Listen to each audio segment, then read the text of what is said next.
After reluctantly returning to the party to reassure the guests that the mysterious crashing noise was nothing to be alarmed about, as well as helping clean the broken teacups off the floor, Zenitsu finally bowed out. It was lucky for the low evening lighting and inebriated state of the company, for his stinging red cheek went unnoticed all around, even by the maidservant. Despite your objections, Zenitsu had sent you back to your room after the incident. He told the guests that your outfit had been stained by the tea spill as well, and that you had nothing else suitable to host them in. He also was forced to convince the interim house manager to let you be for the night. Your clumsiness wouldn't be missed by these elegant guests, he said to them, and though it made him sick to his stomach to do so, he realized he was starting to catch on to how this game was played. Zenitsu internally justified himself, vowing to do something really nice for you later, in order to make amends for his flagrant blasphemy. At long last his heavy feet trudged towards his room. He was some uncomfortable mixture of tired and wired, after that dangerous encounter with the Oiron. His eyelids were drooping, but his heart was beating much too loudly, causing his palms to glisten with a light sheen of sweat. Even so, he let out an audible yawn, following the elegant obi of the mural down the hall, which stretched on from the first floor of the Oiron's room, wove up around the staircase on either end of the estate, and trailed off after 2 rooms on the second floor. He wondered briefly why the artist stopped there, rather than having it run the perimeter of the whole upstairs. Guess they ran out of that creepy red paint, he mused, almost playfully to himself. Actually, to him, the obi's tales were rather fortunate. In this fresh and unfamiliar layout, it served as a landmark of sorts, and was how he remembered where his bedroom was.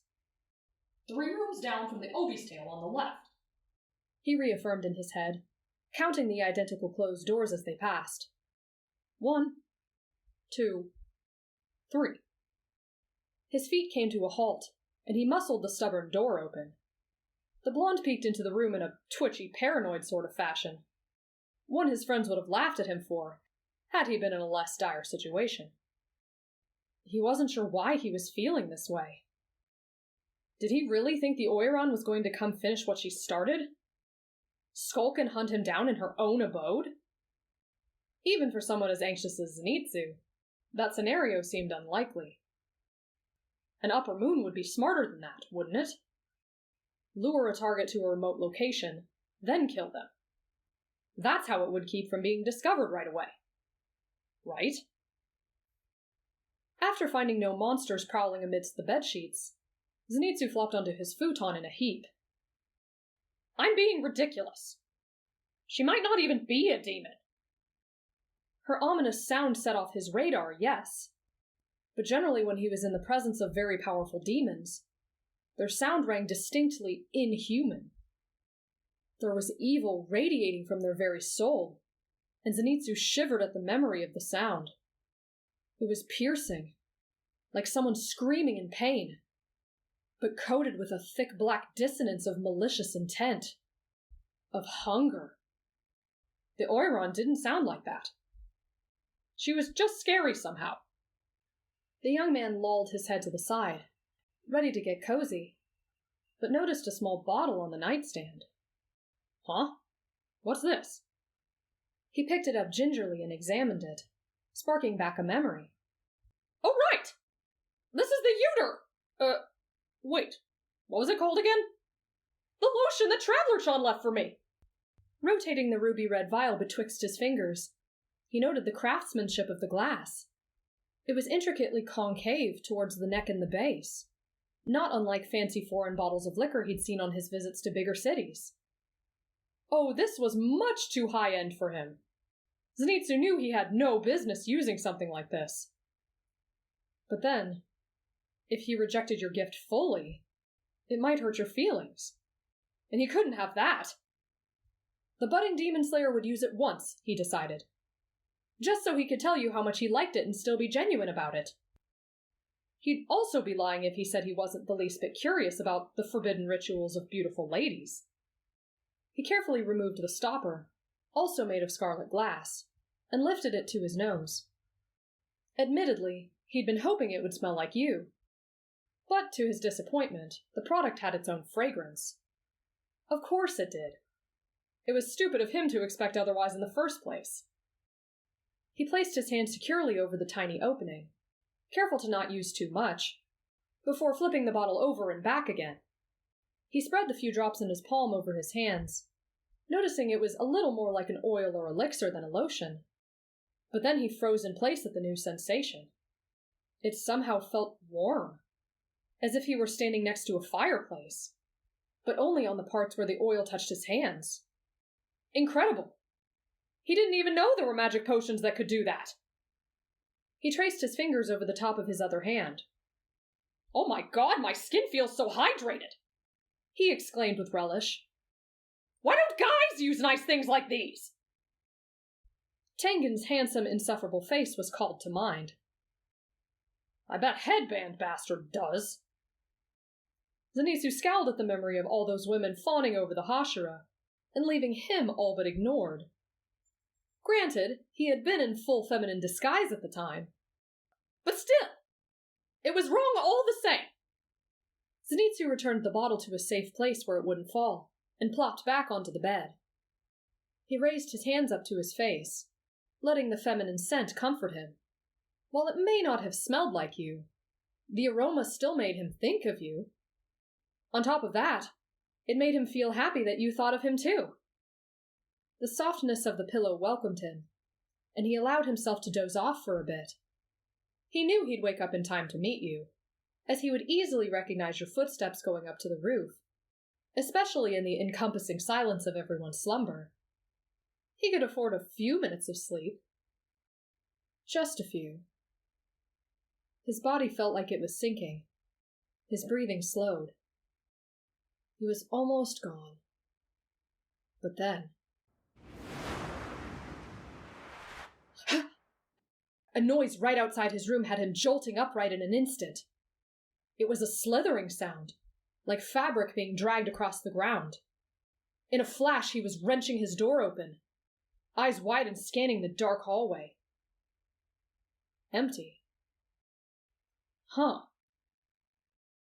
Was he hearing things? It was a very distinct sound that just passed his room, and he recalled hearing something like that earlier, before the Oiron's arrival.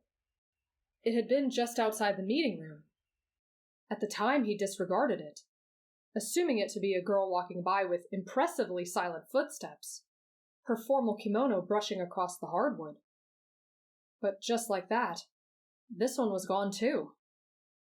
Knitting his bushy brows, he focused his hearing the very best he could. Ah! Above his head! His eyes darted to the ceiling and he paused, not even breathing, lying in wait for any indicator on how to proceed. Ow! Your voice was an instantaneous balm to his fretful heart, even more so than your lotion to his calloused hands. He heard you quietly stumble and utter a curse under your breath. Damn it! And he smiled, his stomach suddenly filling with butterflies. Never in his life had Zenitsu asked a woman to meet him somewhere alone, and had her actually show up. It was so romantic!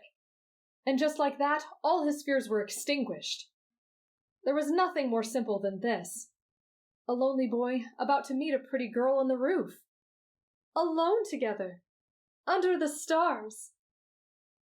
Wait. Damn. I let myself forget again. He was on a mission. One he couldn't blow, or more innocent people would die. But you were trustworthy, weren't you? He could tell you the truth. He was certain you'd try and help him. With a gush of fondness injecting a spring into his step, Zenitsu made his way to the roof. "Traveler-chan!" he whisper-yelled before poking his head up above the shingles. A cool breeze caressed his face. "I'm here, Zenko-chan," he heard you call back, at last finding you sitting on the roof's apex, bare feet flat and sloped against the gable's incline, with your knees curled to your chest. Blonde pigtails bounced lightly as he approached and knelt beside you. Copper eyes observed you carefully, waiting for you to speak first. "So, what did you need to talk to me about? And why here of all places?" A couple of reasons. But first and foremost, her thick eyebrows twisted upwards. Are you all right? She asked it so quietly, so delicately, as if you were a damaged but intensely precious item, on the cusp of shattering before her eyes. I should be asking you that, you insisted. How's your cheek? Zenitsu stiffened considerably when you reached out to touch his face. I'm fine! Promise! He barked out in a frenzied sort of way, trying to maintain composure. He couldn't handle you leaning into him like that. It was simply too tempting to kiss you. Especially now, up close, when the concern in your slightly tired eyes reflected the moonlight's cast so exquisitely. That ethereal gaze, coupled with how cute and soft you looked in your night clothes, Zenitsu was utterly conquered, and he wanted nothing more than to wrap you up in his arms. Well, all right, if you're sure, you replied skeptically, but it was clear that she had no intention of letting you push the matter further, so you let it go. Also, can I ask you something? Sure, Traveler John. Anything you want. When you ran behind the curtain earlier, what happened back there? How exactly did you come from being brand new to playing the grand opening song for Wara Behime? Oh, that? I, heard one of the girls crying. She didn't know how to play the song well enough, so she let me do it. A curious tilt of your head made him add, she had the sheet music with her. You nodded once in acknowledgement, and the conversation fell dead in the water, only the quiet chatter of nearby tea-houses dispersing the silence. Ah, that reminded him. Hey, so, why is everyone so quiet here? I can't say I've had much experience in the Flower District, but in light of this being a place known for its parties, don't things feel a little somber? You haven't heard? You met her gaze directly. The madam fell from the roof a few days ago. Everyone's still mourning her, I expect. Zenitsu was sure his stomach dropped 3 floors down when he heard that. What? I'm so sorry! I had no idea! I never would have asked you to meet me up here if I— Shh, it's all right, Senko-chan. You placed your hands on her shoulders to calm her rising hysteria. I'm not offended. Now squared off with you, she darted her eyes around your face, searching for any trace of rebuff.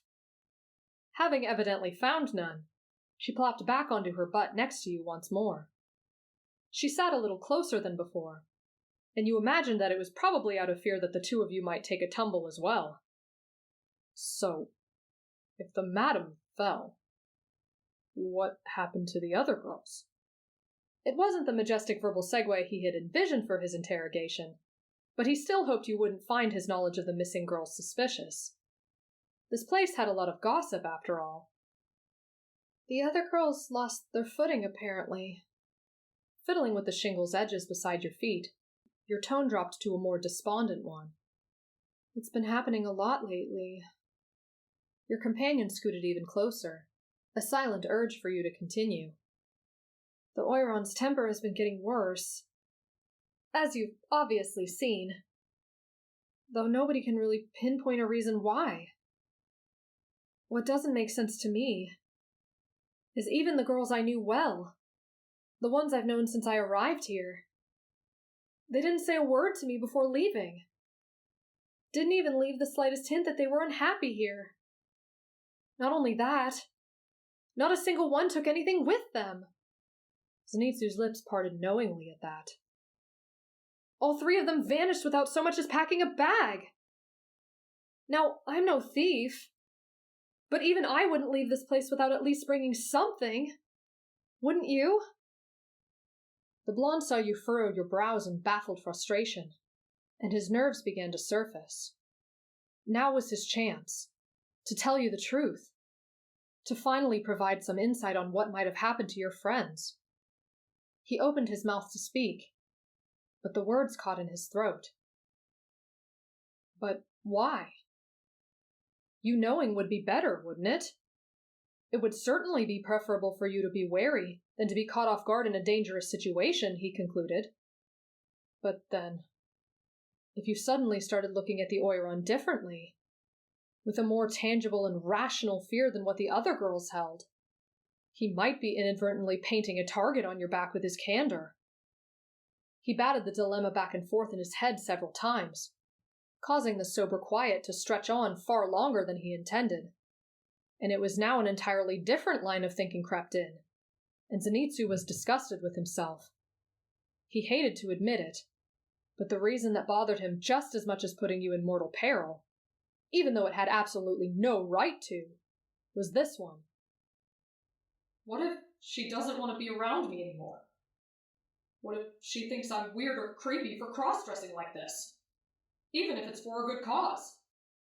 If I'm not paying for her company, would she even agree to see me ever again? The very notion shot an arrow straight into his heart. The tender thing ached with the desire to share himself fully with you, but it hurt even more at the thought of not being able to see you again. A sudden noise startled you both, fearful of being discovered by the wrong person. However, you both let out a breathy chuckle of relief when the noise turned out to be a handful of men stumbling drunkenly out of the Okiya doors below you. The head guest was absent, obviously sharing a bed with one of the ladies downstairs. Zenitsu shook his head, selectively blocking out the distant noises they were making. He knew no matter how long he resided here, he'd never get used to that. But hey, at least it broke the silence for him. He turned to flash you a cute smile, but caught sight of your posture. Your legs were curled in close, hands rubbing up and down your forearms. Are you cold? No, I'm fine. Don't worry about me. He frowned at the obvious lie, and shifted his body slightly to press his upper arm against yours, sharing his body heat. He could get away with resting his head on your shoulder, right? Yeah, he saw girls here do that all the time. It took his nerves reaching untested heights to finally do it. But to his amazement, you dropped your cheek right onto his hair with no hesitation, like it was the most natural thing in the world. Nope, he wasn't going to complete this mission. Surely you'd give him a heart attack before that day came. Nevertheless, he steeled himself, landing on a follow-up question that could both prove meaningful to his mission and satiate his desire to know you better. 2 birds, 1 stone, as they say. Since we've met, I've been wanting to ask how you got here, Traveler-chan. Same as anyone else I'd expect, you replied simply. You're in debt, your new friend stated knowingly. Considerably. A playful smirk danced across your lips. You won't be forever, though. I hear money comes fast here. And I'm sure it'll come even faster for a beautiful geisha like you. Geisha? You leaned back, and Zenko blinked rapidly at you, having caught the insult in your tone. Here at the Kyogoku house, we train kaisei, not geisha. Kaisei? She scrunched her face in confusion. It means castle topper, or winner of hearts. Kaisei are trained to match the wits of upper-class men, whereas geisha are considered merchant-class workers. She let out a squeak of horror. I'm sorry! I didn't know there was a difference! I didn't mean to insinuate! It's fine, Zenko-chan. You chuckled. I'm just glad you didn't accidentally say that to Warabihime. Zenitsu paled at the very thought of that encounter. You see, the highest class of Oiron is called a Taiyu. That's what she is. And someone that high in rank doesn't participate in traditional red light district work. You mean... Ah. She looked away when the realization struck her. But I suppose you're not wrong anyway for missing the distinction. Since I'm not either one at this point. You shrugged. My Mizuwage hasn't been sold yet. Your Mizu... Oh! Her eyes widened for an instant before she quirked her head at you, as if to ask why you weren't desired. I'm still learning the dances, you clarified, and she nodded in understanding. I see. Zenitsu's cheeks burned pink, but his own indulgence compelled him to ask. Well, when that time comes, what kind of guy would you love? Would you want as your ideal patron? It felt weird and foreign on his tongue, asking what kind of man you'd want to defile you for money. Gentle would be nice, you replied with an indecisive waver in your voice. You'd never been asked something like that before. I've seen Megumi come back with bruises on her face before. You curled a finger to your lips.